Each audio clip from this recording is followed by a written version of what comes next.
So, epektibo yung trap natin mga kabisaya. You know, marami oh.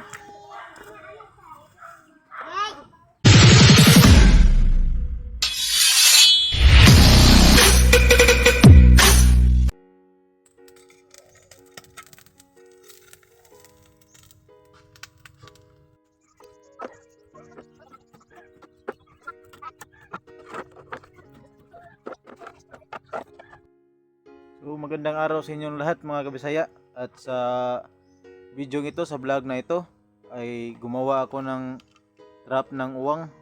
At sana ay maging epektibo ito. Kasi habang nandito tayo sa probinsya natin yung mga kabisaya, may mga ilog tayo, ganito, may mga sapa. Didiskarte tayo ng pangulam para may pangulam tayo. At itong ginawa kong ito ay nakita ko rin to sa YouTube. Maraming salamat sa gumagawa nito. At try ko nga kung ito ay maging epektibo. Kasi pag naging epektibo ito mga kabisaya, ay ituturo ko rin sa inyo kung paano ito gagawin. At bukas ng hapon, pupuntahan natin dito. Tingnan natin kung may huli. Ang pain ko dito mga kabisaya ay niyog na aking nilagay sa apoy. So sinunog ko lang. Tapos ilalagay ko lang dito. Kung may huli bukas, ituturo ko sa inyo paano ito gagawin.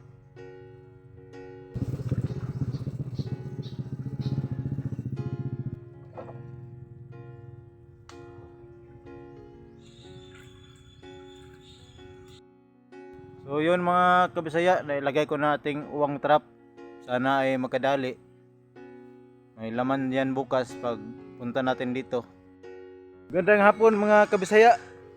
Pupuntahan na natin ngayon yung uwang trap na nilagay natin kahapon. Gagaling ko lang sa trabaho. Kaya kukunin natin kung may huli yun. At salamat sa 600 subscriber na pala. Maraming salamat sa inyong lahat. Dumadami na yung natin, subscriber, at saka maraming salamat din sa 170 na followers sa aking Facebook page. Sana ipatuloy niyo po akong suportahan sa aking pagbablog mga kabisaya. Tingnan natin kung may huli yung nilagay natin kahapon na trap.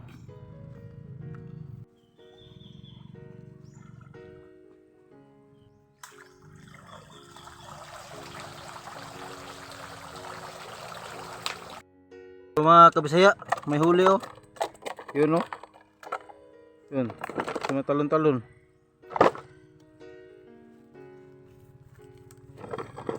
Sa loob oh. Doon natin kukunin sa bahay mga kabisaya kung ilan tong nahuli natin. Yun, may huli. Yun.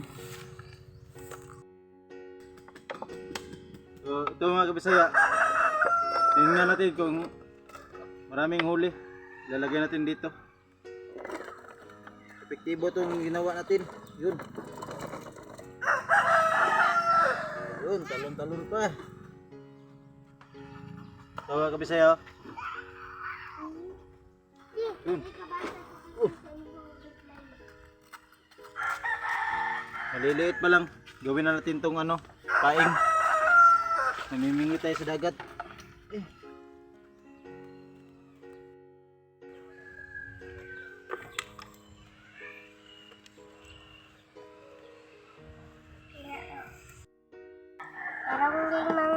Yan mga kabisaya, klaro na.